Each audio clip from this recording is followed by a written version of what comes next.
Important big concept जो हमें समझना है वो है ओशन टाइड्स। ओशन टाइड्स यानी मून और सन के ग्रेविटेशनल पुल की वजह से जो हमारे सी वाटर है उसकी हाइट में जो डिफरेंसेस क्रिएट होते हैं ज्यादा या कम, वो डिफरेंसेस को हम टाइड्स कहते हैं, राइट। टाइड्स कैसे डेवलप होता है कि सपोज यहाँ पे अर्थ है, यहाँ पे मून है, मून का ग्रेविटेशनल पुल इस तरह से जो है हमारे सी वाटर को लगेगा, यहाँ पे एक बल्ज जैसा क्रिएट होगा बिकॉज ऑफ दिस पुल। अब ये जो पुल है जो यहाँ पे क्रिएट होता है बिकॉज ऑफ द इनर्शिया, जितना सेंट्रीफ्यूगल फोर्स है उससे ही इक्वल अमाउंट में फोर्स उसके अपोजिट डायरेक्शन में सेंट्रीपेटल फोर्स लगेगा और यहाँ पे भी बल्ज क्रिएट होगा और ये जो बल्ज कहते हैं उसे हम हाई टाइड कहते हैं, राइट। ये आप देख सकते हैं दिस इज द मून, यहाँ पे इसकी ग्रेविटेशनल पुल की वजह से जो बल्ज हुआ है because of the centrifugal force, इसकी सॉरी सेंट्रीपेटल फोर्स, और यहाँ पे उसी के अमाउंट में अपोजिट में सेंट्रीफ्यूगल फोर्स भी जो है डेवलप, यानी कि अर्थ पे अगर मून जो है यहीं पे स्टेशनरी है तो अर्थ पे 24 घंटे में 2 जगह पे हाई टाइड होगा और 2 जगह पे लो टाइड्स आएगा। यानी कि अर्थ जो है यहाँ पे अगर मैं देखूँ 24 आवर्स में इस तरह से रोटेट कर रही है तो ये एक जो लोकेशन है पहले यहाँ पे सन के नीचे आएगा, फिर यहाँ पे जाएगा लो टाइड आएगा, फिर यहाँ पे पहुंचेगा हाई टाइड आएगा, फिर यहाँ इस साइड पे आएगा तो यहाँ पे फिर से लो टाइड होगा, राइट। तो 24 घंटे में 2 हाई टाइड्स और 2 लो टाइड्स अर्थ पर आएंगे। लेकिन हमें पता है मून जो है वो स्टेशनरी नहीं है, वो भी अर्थ के अराउंड जो है 27.5 डेज में जो है रिवॉल्व करता है, राइट। इसकी वजह से क्या होता है कि कोई भी जो प्लेस है वो मून के अराउंड पूरे 24 आवर्स के बाद जो है उसके नीचे आती है, उसकी जगह पे डिफरेंस होता है 24.52 मिनट्स, यानी दोनों की जो रिलेटिव स्पीड का डिफरेंस है इसकी वजह से वो प्लेस मून के नीचे एग्जैक्टली 24 आवर्स 52 मिनट्स के बाद है। यानी कि 2 हाई टाइड या 2 लो टाइड्स के बीच का जो डिफरेंस जो 12 घंटे होना चाहिए उसकी जगह 12 घंटे और 26 मिनट्स का होता है, right. This is about the tide. अब एक कंसेप्ट से कहते हैं टाइडल रेंज। टाइडल रेंज यानी अगर किसी कोस्ट पे जो हाई टाइड होता है और उसका जो वाटर लेवल बनता है और लो टाइड होता है उसका जो वाटर लेवल बनता है, उन दोनों के बीच के जो हाइट की डिफरेंस है उसे टाइडल रेंज कहते हैं। अब हर एक कोस्टल जो एरिया है उसकी अलग अलग टाइडल रेंज रहती है क्योंकि ये 3 चीजें हर एक जगह पे अलग अलग होती है। फर्स्ट चीज है डेप्थ ऑफ द ओशन, उस कोस्टल रीजन के नीचे जो ओशन है उसकी डेप्थ क्या है उस पर डिपेंड करेगी कौन सी कैसी टाइडल रेंज बनेगी। First configuration of the coast line, यानी कोस्ट लाइन कैसी है, रगड है, स्मूथ है, राइट, जिगजैग है, उस पे इस टाइडल रेंज जो है डिपेंड करती है। थर्ड इज द ओपननेस और द क्लोजनेस ऑफ द सी, यानी यहाँ के जो आगे का जो ओशन है वो क्लोज एनक्लोज्ड है या ओपन है। तो इन सभी चीजों पे जो है टाइडल रेंज डिपेंड करती है। ज्यादातर जो एनक्लोज सीज होते हैं उनकी हाई टाइड की रेंज जो ज्यादा होती है। इस तरह से वर्ल्ड के सबसे हाईएस्ट टाइडल रेंज यानी लो टाइड और हाई टाइड के बीच का जो डिफरेंस है सबसे ज्यादा वर्ल्ड में बे ऑफ फुंडी के पास पाया जाता है। हमने अभी ओशन करंट्स में देखा न्यू फाउंडलैंड आइलैंड कनाडा के पास में, यहाँ नीचे एक और आइलैंड है नोवा स्कोटिया, ये actually famous for Apple cultivation. यहाँ पे न्यू ब्रूसलिंग करके एरिया है, इसके बीच में एक नैरो इलोंगेटेड जो पैसेज दिख रहा है इसे बे ऑफ फुंडी कहते हैं। और because of this shape, funnel shape, यहाँ पे टाइडल रेंज जो है हाईएस्ट रहती है वर्ल्ड में। लो टाइड और हाई टाइड का जो डिफरेंस है सबसे हाईएस्ट रहता है। इंडिया में ऐसा सबसे हाईएस्ट टाइडल रेंज जो है गल्फ ऑफ खंबात में पाई जाती है। देखिए उसका भी अराउंड सिमिलर ऐसा शेप है, फनल शेप, इसकी वजह से इसमें भी हाईएस्ट टाइडल रेंज इंडिया में पाई जाती है। 2 डेफिनेशंस है, एब एंड फ्लो। हाई टाइड और लो टाइड के बीच का जो डिफरेंस होता है, जब high tide water level is falling, यानी कि हाई टाइड के बाद जब पानी का लेवल फ्लो जो है फॉल करने लगता है, हाई टाइड की शुरुआत होती है, सॉरी लो टाइड की शुरुआत होती है। लो टाइड जब आ जाता है उस बीच का जो टाइम पीरियड है उसे एब कहते हैं, यानी from high tide to low tide. फिर लो टाइड होने के बाद पानी का लेवल जब बढ़ने लगता है तो वहां से लेकर पूरा हाई टाइड आ जाता है, वो जो टाइम पीरियड होता है उसे फ्लो या फ्लड कहते हैं। Apogee and पेरिजी tides, actually moon जो होता है वो सन जो अर्थ है उसके अराउंड इस तरह इलिप्टिकल पाथ में रिवॉल्व करता है, राइट। इसकी वजह से मून की 2 ऐसी पोजीशन होती है, चाहे एक पोजीशन में वो अर्थ से सबसे ज्यादा क्लोज होता है और एक पोजीशन में जो है अर्थ से सबसे ज्यादा दूर होता है। इस नजदीक की पोजीशन को पेरिजी कहते हैं और जो दूर की फार्देस्ट पोजीशन है उसे अपोजी पोजीशन कहते हैं मून की। यहाँ पे आप देख सकते हैं कि जैसे मून सबसे क्लोजेस्ट है उसका ग्रेविटेशनल फोर्स भी अर्थ पे सबसे ज्यादा लगेगा कंपेयर टू अपोजी। इसीलिए पेरिजी के वजह से जो टाइड्स यहाँ पर आएंगे हाई टाइड्स, उनकी जो इंटेंसिटी वो ज्यादा होगी। यानी ये हाई टाइड्स जब पेरोजी टाइड्स आएंगे तब हाई टाइड का लेवल है वो ज्यादा रहेगा, right, compare to apogee tide. High tide से जो नॉर्मल लेवल है उससे भी कम यहाँ पे हाई टाइड का लेवल बनेगा अपोजी टाइड्स में। और एक पोजीशन है जिसे सीजी की पोजीशन कहते हैं, यानी कि सन, मून और अर्थ ये तीनों अगर एक ही लाइन में आते हैं तो उसे सीजी की पोजीशन कहते हैं। ये मंथ में 2 बार होता है, एक होता है न्यू मून के टाइम पे और एक होता है फुल मून के टाइम पे। न्यू मून के टाइम पे मून जो है वो सन और अर्थ के बीच में आता है, उसे कंजंक्शन पोजीशन कहते हैं। और फुल मून के टाइम पे मून जो है यानी अर्थ जो है वो सन और मून के बीच में, और इस पोजीशन को अपोजिशन पोजीशन कहते हैं। दूसरी पोजीशन जिसे क्वाड्रेचर पोजीशन कहते हैं, यानी कि मून जो है वो अर्थ और सन से इस तरह से राइट एंगल होता है, यानी कि ये पोजीशन जो है क्वाड्रेचर पोजीशन बनती है। ये position actually 7th and 8th day of every Fortnite बनती है, राइट। अब इन दोनों पोजीशन की वजह से क्या होता है, दोनों ही पोजीशन से हाई टाइड आते हैं, लेकिन दोनों में डिफरेंस होता है। स्प्रिंग टाइड यानी सीजी के पोजीशन में ये होता है कि सपोज यहाँ पे न्यू मून की पोजीशन अगर मैं ले लूँ कंजंक्शन पोजीशन, तो यहाँ पे एक साइड पे दोनों ही सन एंड मून का ग्रेविटेशनल फोर्स लगेगा, यानी डबल ग्रेविटेशनल फोर्स। जितना ग्रेविटेशनल फोर्स होगा उतना ही यहाँ पे सेंट्रीफ्यूगल फोर्स भी होगा, यानी इसकी वजह से जो हाई टाइड आएंगे वो बहुत ही ज्यादा हाई टाइड होगा। नॉर्मल हाई टाइड से पानी का लेवल बहुत ज्यादा ऊपर होगा, राइट। ऐसे टाइड्स को कहते हैं स्प्रिंग टाइड्स।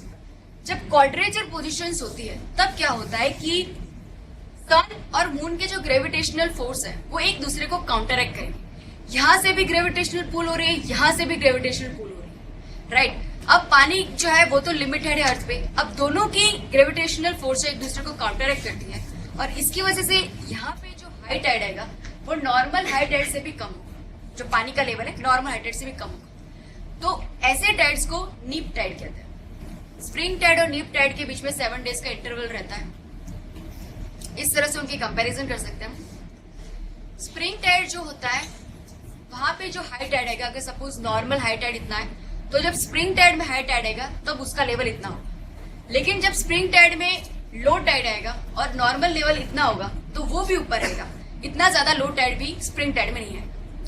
नीप टाइड में क्या होगा कि अगर यूजुअल लेवल इतना है हाई टाइड का तो नीप टाइड में हाई टाइड का लेवल कम हो जाएगा, और लो टाइड जब आएगा तब अगर लो टाइड का लेवल इतना है तो और भी ज्यादा नीचे चला जाएगा। तो this is difference between spring and neap Tide.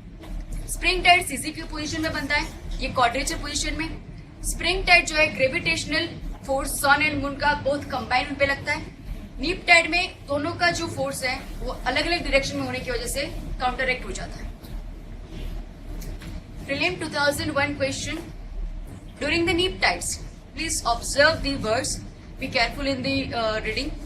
During the neap tides, high tide is lower and low tide is higher than usual. The neap tide, unlike spring tide, occurs on new moon instead of full moon. ये समझिए आप, neap tide, high tide is lower, high tide is lower, normal high tide से जो है usual high tide से high tide lower है, right. Low tide is higher than usual, वो भी राइट। लो टाइड है वो यूजुअल हाई टाइड से भी ज्यादा लोअर है, ज्यादा लो है, ज्यादा high, high in the amount. तो first statement is correct. Second statement, the neap tide unlike spring tide occurs on new moon instead of full moon. हमने देखा स्प्रिंग टाइड न्यू मून और full moon का होती है, ना कि neap tides, right. तो सेकेंड स्टेटमेंट इज रॉन्ग। एक छोटा सा कंसेप्ट है जिसे टाइडल करंट्स कहते हैं। अगर कोई ऐसी वाटर बॉडी होती है जिसके फ्रंट पे वो इस तरह एनक्लोज होती है और फिर बाद में रियर पार्ट में इस तरह की जो है बड़ी होती है, ऐसे रीजन में अगर यहाँ पे हाई टाइड आते हैं, राइट, तो वो जो नैरो पैसेज में से जो हाई टाइड करंट जो अंदर जाते हैं उन करंट को फ्लड करंट कहते हैं, और जो लो टाइड के करंट जो वापस जाएंगे यहाँ नैरो रीजन से उसे एब करंट कहते हैं, और जो ओपन रीजन में जो करंट पाए जाएंगे उनको डिस्टिंग्विश करने के लिए इनको कहा जाता है रोटरी टाइडल करंट्स। जनरली इस तरह की जो एनक्लोज बॉडी होती है उसमें जो हाई टाइड आते हैं वो बहुत ज्यादा होता है, और जो एब करंट्स होते हैं उनकी वेलोसिटी भी बहुत ज्यादा होती है। दूसरा कंसेप्ट टाइडल बोर्ड्स।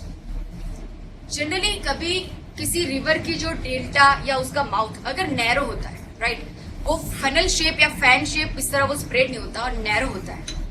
नैरो होने के साथ उसका जो बेस है वो भी काफी लोअर होता है, यानी कि इतना लोअर कि जो समंदर का जो लेवल है, समंदर का पानी भी उसके ऊपर आ जाता है।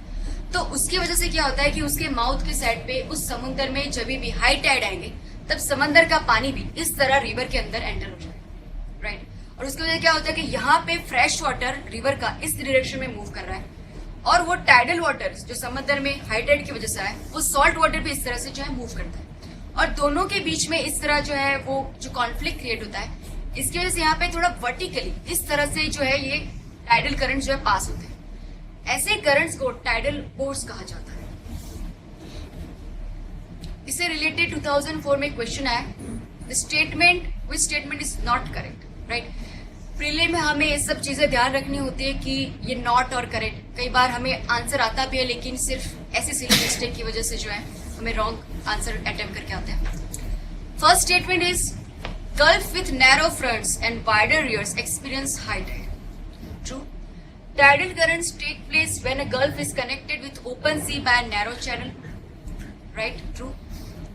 Tidal boards occur when a tide enters in a narrow, shallow estuary of river. Right? लेकिन मैं बताना चाहती हूँ कि estuary एक्चुअल में क्या होती है इन द ज्योग्राफिकली। जैसे मैंने बताया, एक रिवर जो होती है उसका माउथ जो है नैरो रहता है, उसका लेवल जो है उसका बेस लाइन बहुत ही ज्यादा लो सबमर्ज होता है। इसकी वजह से क्या होता है कि जो रिवर है जो जहाँ से ओरिजिन होते हैं वहां से सेडिमेंट्स जो इरोड कर करके जो लाती है वो अपने डेल्टा या माउथ में जो है वो डिपोजिट करती है। लेकिन ऐसी रिवर जिसका माउथ इतना लो है, जिसके ऊपर सी वेव्स भी आ चुके हैं, तो क्या होता है कि सी वेव्स उस डिपोजिशन को इरोड करते रहते हैं। रिवर्स उसे डिपोजिट करती है, वेव्स उसे इरोड कर लेते हैं। इसकी वजह से उसका माउथ जो है जब भी डिपोजिशन होगा वो नैरो ही रहता है, वो स्प्रेड नहीं हो पाता, राइट, क्योंकि इरोजन कंटिन्यूसली होता रहता है। तो ऐसी रिवर के जो माउथ होते हैं नैरो होते हैं, जो लोअर बेस होते हैं, उन्हें हम एस्चुरी कहते हैं। तापी एंड नर्मदा के जो माउथ है वो भी ऐसे एस्चुरी है, राइट। यहाँ पे अगर हम गंगा का जो डेल्टा देखेंगे वो इतना बड़ा है, फनल शेप है। इवन यहाँ पे जो सारी river, Krishna, Godavari river, Mahanadi river, सारे जो रिवर से अलग अलग इस तरह ब्रांच में डिवाइड हो जाती है, उनका फैन शेप उनके डेल्टा बनता है। लेकिन नर्मदा और तापी के इस तरह के नैरो एस्चुरी क्रिएट हुई है। प्लस ये वेस्टर्न घाट है, यहाँ पे सारी जो वेस्ट फ्लोइंग रिवर्स है, बहुत ही छोटे छोटे स्ट्रीम्स है, बहुत ही छोटा डिस्टेंस कवर करके यहाँ पे जो है मर्ज होती है। उन सभी रिवर्स की डेल्टा या माउथ जो है इस तरह से एस्चुरी हुई है, क्योंकि इन सारे रिवर्स के पास तो इतना सेडिमेंट्स ही नहीं होगा कि वो डेल्टा क्रिएट कर पाए, राइट। तो यहाँ पे हमारी mostly west flowing rivers create estuary. Fourth statement उस क्वेश्चन का था, tidal nature of the mouth of the river Hooghly is of the crucial importance to Kolkata port. अब हमने देखा कि तने जो तीनों और स्टेटमेंट्स थे वो तो करेक्ट थे, तो obviously this statement is wrong. वो इसीलिए रॉन्ग है क्योंकि कोलकाता जो पोर्ट है वो रिवराइन पोर्ट है, यानी वो एक रिवर पे लोकेटेड, ना कि सी पोर्ट। हुगली रिवर पे लोकेटेड है, और इस रिवराइन पोर्ट होने की वजह से कलकत्ता की जो है तो उसकी लिमिटेशंस है। जब भी कोई रिवराइन पोर्ट होता है उसकी वजह से क्या होता है कि वो रिवर के सेडिमेंट्स जो है कंटिन्यूसली वहां पे डिपोजिट होते रहते हैं, और उसकी वजह से जो रिवराइन पोर्ट होते हैं उसकी जो कुछ डेप्थ होनी चाहिए वेसल्स के आने के लिए, जाने के लिए, तो वो डेप्थ जो है कम होती जाती है because of the riverine deposits. तो ऐसे जो रिवराइन पोर्ट्स होते हैं वहां पे कुछ टाइम पे रेगुलरली आर्टिफिशियली ड्रेजिंग की जाती है, उन डिपोजिशन को जो है हटाया जाता है ताकि वो पोर्ट की डेप्थ जो है वो बनी रहे। तो वो एक लिमिटेशन है कोलकाता पोर्ट की। दूसरी लिमिटेशन ये है कि हुगली रिवर के पास यहाँ पे टाइडल बोर्ड्स क्रिएट होता है। वो टाइडल बोर्ड्स अगर रिवर में इस तरह से वो फ्लो करके आते हैं कि वहां पे जो डॉकिंग शिप्स हैं, पहले से जो स्टैग्नेंट शिप है, उनको वो टाइडल बोर्ड्स जो है वो इम्बैलेंस करते हैं। तो this is the second limitation of the Kolkata port. इस तरह से है। मैंने बताया कि गंगा का तो डेल्टा बहुत बड़ा है और ऐसे रिवर्स में टाइडल बोर्ड्स नहीं हो सकते। रिवर जो है काफी उसका माउथ है इलोंगेटेड, नैरो होना चाहिए। लेकिन यहाँ पे टाइडल बोट्स यहाँ तक नहीं पहुंच सकते। बट ये जो ब्रांच है distributary of Ganga Hooghly river, यहाँ पे कोलकाता लोकेटेड है। और यहाँ पे जब हाई टाइड आता है इस रीजन में, तब इस रिवर की जो नैरो माउथ है वहां इसके अंदर टाइडल बोट्स कोलकाता तक पहुंच जाते हैं, राइट। तो इसीलिए कोलकाता में टाइडल बोट्स आते हैं और इसके डॉकिंग शिप्स को वो इम्बेलेंस करते हैं। डिस्ट्रीब्यूटरी ऑफ गंगा होना यानी क्या? डिस्ट्रीब्यूटरी यानी अपोजिट ऑफ ट्रिब्यूटरी। कोई भी रिवर की ट्रिब्यूटरी हो वो क्या काम करती है? किसी भी रीजन से वो पानी ओरिजिनेट होती है, पानी लेती है और वो पानी मेन रिवर की स्ट्रीम में जो है वो कंट्रीब्यूट करती है। उससे उल्टा ये डिस्ट्रीब्यूटरी मेन रिवर में से पानी ले लेती है यहाँ से और एक अलग ब्रांच बना के वो उसी में मर्ज हो जाती है। सो ऐसी रिवर जो उसे कंट्रीब्यूट करने की जगह पे उसका पानी लेकर अलग तरह से फ्लो करके सी में मर्ज होती है, ऐसी रिवर को डिस्ट्रीब्यूटरीज कहते हैं। तो गंगा की ये हुगली जो है वो डिस्ट्रीब्यूटरी है, राइट। और ये जो कोलकाता है वो it is on the left bank of the tributary. और ये जो लेफ्ट और राइट बैंक कभी भी किसी सिटी का कैसे डिसाइड होता है? From the origin point. River जिस ओरिजिन से जो है इमर्ज होती है वहां से इसका लेफ्ट और राइट बैंक डिसाइड होता है। ना ही हम यहाँ पे देख रहे हैं कि कोलकाता जो है वो राइट बैंक पे, लेकिन रिवर के लिए लेफ्ट बैंक है, राइट। सो कभी प्रीलिम में भी क्वेश्चन आता है this city is on the left bank and right bank, तो वो हमें इस तरह से कंफ्यूज नहीं होना चाहिए। टाइड के इंपॉर्टेंस क्या है? टाइडल हाइट्स, टाइड्स आते हैं, हाई टाइड होता है, पानी का लेवल बढ़ता है, राइट। तो उससे क्या होता है कि कुछ पोर्ट्स ऐसे डेवलप हुए होते हैं कि उनके आगे बहुत ही नैरो पैसेज होता है या पानी का लेवल कम होता है। तब हाई टाइड की वजह से क्या होता है कि पानी का लेवल बढ़ता है और उसकी वजह से जो लार्ज वेसल्स है वो पोर्ट में जो है एंटर कर पाते हैं। तो टाइड है इस तरह के जो हार्बर्स होते हैं उनके लिए इंपॉर्टेंट होता है। सेकेंड, टाइड्स जो होते हैं वो वहां उस स्पॉट के आसपास जो शिल्टिंग हुआ होता है, ये जो डिपोजिशन होता रहता है वेव एक्शन की वजह से, उसको इरोड करके टाइड जो है ले जाते हैं। जब हाई टाइड आता है वहां के डिपोजिशन को वो लो टाइड के साथ वापस ले जाता है। तो इसी तरह से डीसिल्टिंग का, नेचुरल डीसिल्टिंग का काम भी टाइड्स करते हैं, जो रिवराइन पोर्ट्स में नहीं होता है। रिवराइन पोर्ट्स में आर्टिफिशियली ड्रेजिंग करके सिल्टिंग हटानी पड़ती है। टाइडल एनर्जी, ये हाई टाइड और लो टाइड जो हो रहा है, पानी एंटर हो रहा है वापस जा रहा है, उस पानी की जो फोर्स है उससे भी हम टरबाइन को घुमा के एनर्जी हार्नेस कर सकते हैं। इसे टाइडल एनर्जी कहते हैं। अब देखेंगे टाइडल एनर्जी के बारे में, लेकिन उससे पहले हम देखेंगे प्रीलिम का एक question. Tides are great help in navigation and fishing. No, कैसे? टाइड्स कुछ नेविगेशन में, फिशिंग में हेल्प नहीं करते। They helpful in ports, ports में एंटर होने के लिए, बाहर जाने के लिए हेल्प करता है। Tides enable big ships to enter or leave the harbor safely. True. Tide prevents silting of the harbor. True. Kandla and Diamond Harbor are tidal ports. Kandla is very famous tidal port. But what about Diamond Harbor? Question में ये जो है statement गलत है। Answer जो है 2-3 statement वो जो है राइट है।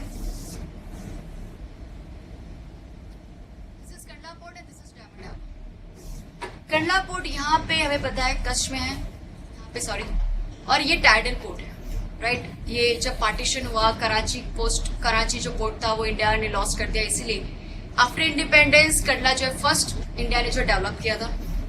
डायमंड हार्बर का नाम आते ही हमारे दिमाग में कोलकाता आता है, और कोलकाता रिवराइन पोर्ट है, तो हमें हमेशा लगता है कि डायमंड हार्बर भी जो है रिवराइन पोर्ट होगा। बट एक्चुअली होता ही है कि यहाँ पे आगे आप अगर इसको लाइन को करें, यहाँ पे कोलकाता है और यहाँ पे हुगली रिवर जो है इस तरह सी में मर्ज हो जाती है, यानी this is the end of Hooghly river. यह हुगली रिवर का माउथ है। उसके बाद अगर हम देखें तो यहाँ पे डायमंड हार्बर लोकेटेड है, राइट। सो डायमंड हार्बर भी सी में लोकेटेड है, वो भी एक टाइडल पोर्ट है। यहाँ पे एक हल्दिया पोर्ट है। हल्दिया पोर्ट वो जो डेवलप एक्चुअली किया गया है to decongest the Kolkata port, right. This is also important port Haldia. Tidal ports और नॉन टाइडल पोर्ट्स में डिफरेंस ये होता है कि tidal ports are feed by the sea water during the high tide, और जो नॉन टाइडल पोर्ट्स होता है they are feed by the river waters. Tidal ports generally located on the coast, riverine generally थोड़े inland होते हैं, like Kolkata port. Tidal ports very famous Kandla port.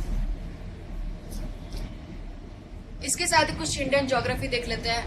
12 major ports of India. Kandla port जैसे मैंने बताया first port develop after independence. JNPT यानी Jawaharlal Nehru port trust Bombay. वो actually Mumbai port को डिसकंजेस्ट करने के लिए थोड़े से आगे रीजन में उसे डेवलप किया गया है। कर्नाटका का पोर्ट मर्मागांव, वो एक्चुअली आयरन और जो है उसको एक्सपोर्ट करने के लिए बनाया गया है। कर्नाटका में कुद्रेमुख करके आयरन माइंस है, वहां से आयरन जो है यहाँ इस मर्मागांव से जो है एक्सपोर्ट किए जाते हैं। न्यू मैंगलोर पोर्ट कर्नाटका में, वो भी कुद्रेमुख से आयरन एक्सपोर्ट करने के लिए बना है, उसके लिए फेमस है। कोची पोर्ट केरला में एक लगून के जो एंट्रेंस है वहां पे लोकेटेड है। टूटिकोरिन पोर्ट वो श्रीलंका और मालदीव्स के कार्गो भी हैंडल करता है, उसके लिए फेमस है। चेन्नई, हमें याद रखना है कि despite it's the oldest port in India, like British ने चेन्नई पोर्ट को डेवलप किया था, but it is the artificial port. Artificial इसलिए क्योंकि जो नेचुरल पोर्ट होते हैं उनकी डेप्थ नेचुरली इतनी ज्यादा होती है कि लार्ज वेसल्स वहां पे एंटर कर पाते हैं, डॉकिंग हो पाती है। आर्टिफिशियल पोर्ट यानी उसकी जो है डेप्थ आर्टिफिशियली क्रिएट की जाती है ताकि वो पोर्ट बन पाए। तो इस तरह से चेन्नई जो है डेवलप किया गया है। Visakhapatnam in Andhra Pradesh is a deepest land lock port of India, वहां से भी आयरन और, छत्तीसगढ़ में आयरन और की माइंस है, वहां से विशाखापट्टनम में आयरन और जो है एक्सपोर्ट किया जाता है, mostly in Japan. Kolkata port हमें पता है इट्स रिवराइन पोर्ट, उसके आगे उसे डिकंजेस्ट करने के लिए हल्दिया पोर्ट डेवलप किया गया है। And the Paradip port in Odisha, initially इसको आयरन ओर को एक्सपोर्ट करने के लिए बनाया गया था, but now the most of the tonnage is taken over by Visakhapatnam, right. आगे और डिटेल में हम इंडियन ज्योग्राफी में ऑफकोर्स देखेंगे। अभी हमने देखा motions of ocean water, horizontal motions, waves and currents. Vertical motions में टाइड देखे, अपवेलिंग एंड डाउनवेलिंग देखी हमने। टाइडल एनर्जी के बारे में आपको बताना चाहती हूँ।